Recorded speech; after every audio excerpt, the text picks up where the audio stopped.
Bab 12. Setelah penjagaan kesehatan Nyonya selama 1 minggu, badannya sudah tidak ada masalah sama sekali.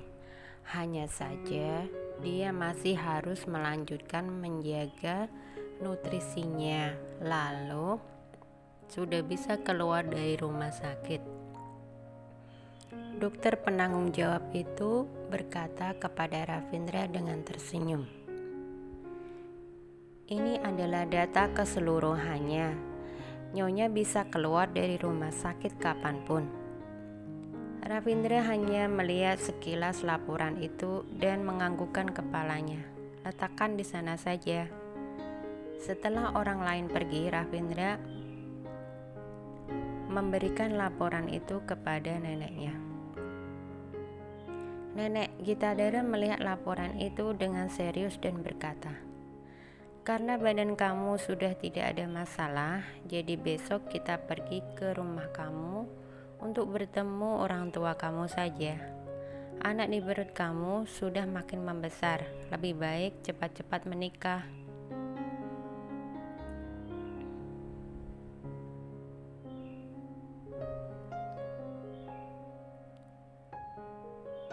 Ravindra mengerutkan alisnya. "Nenek, urusan pernikahan tidak seburu-buru itu kan?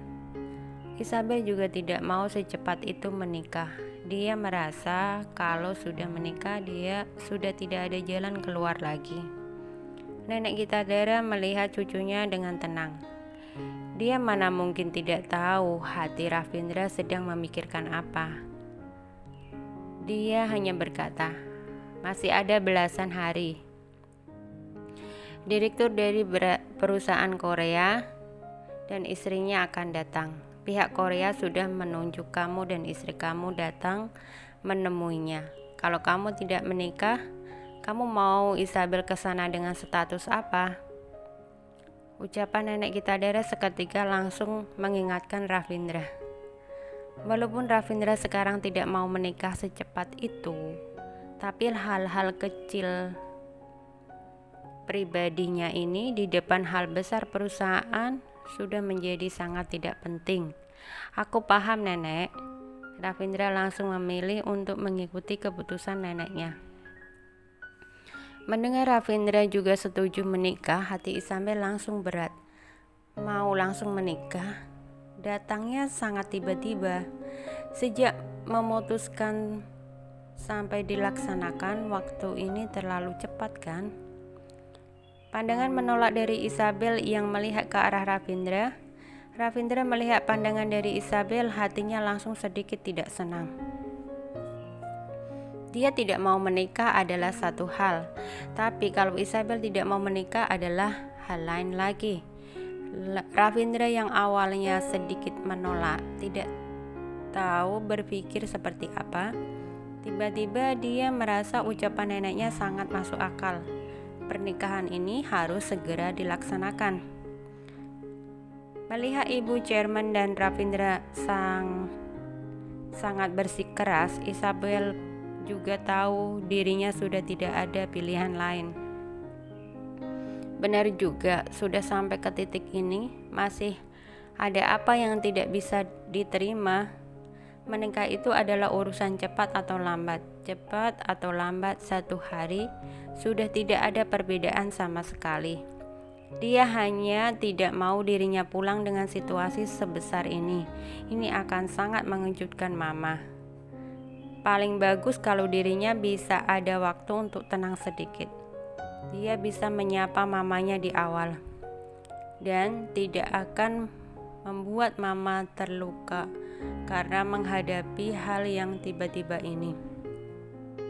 Setelah berpikir dengan jelas, Isabel berkata, "Ibu Chairman, bisakah aku tidak pulang dengan keluarga Gitadara? Aku ingin pulang menyapa keluarga aku dulu."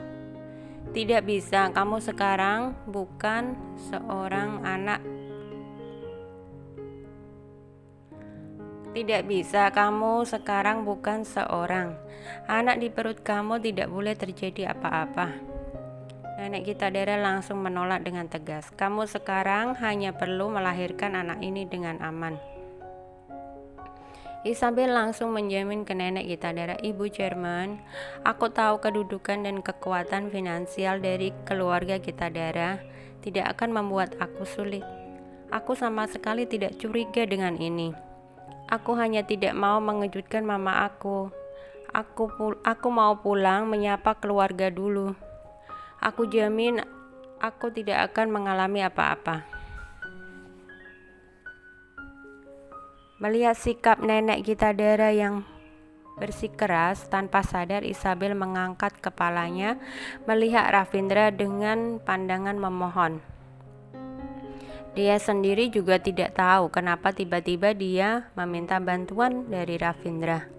Mungkin di dalam ruangan ini hanya ada 3 orang. Mungkin alasan lain, pokoknya dia berbuat seperti ini. Ravindra melihat Isabel pertama kali, melihat dirinya seperti ini.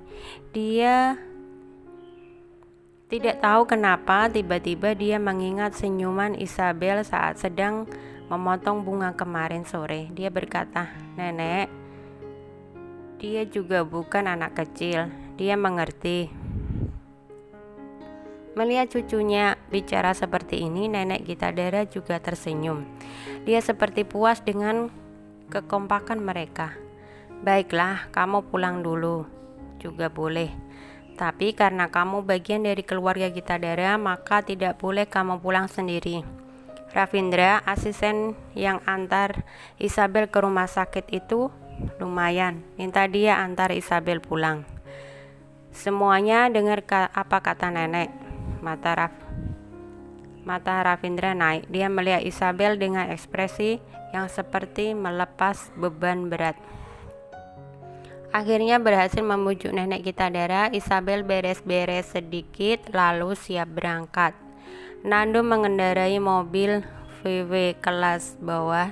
Dia mengendarai mobil membawa beberapa kantong besar dan kecil mengantar Isabel pulang. Walaupun Isabel sudah bilang tidak perlu, Nando tetap dengan perhatiannya membawakan hadiah untuk setiap orang di keluarganya. Nando sangat mengerti apa yang boleh dikatakan, apa yang tidak boleh dikatakan, apa yang boleh dilakukan dan apa yang tidak boleh dilakukan. Setelah dia memberikan hadiah kepada keluarga Isabel, dia langsung keluar. Nenek Fitri, semua barang ini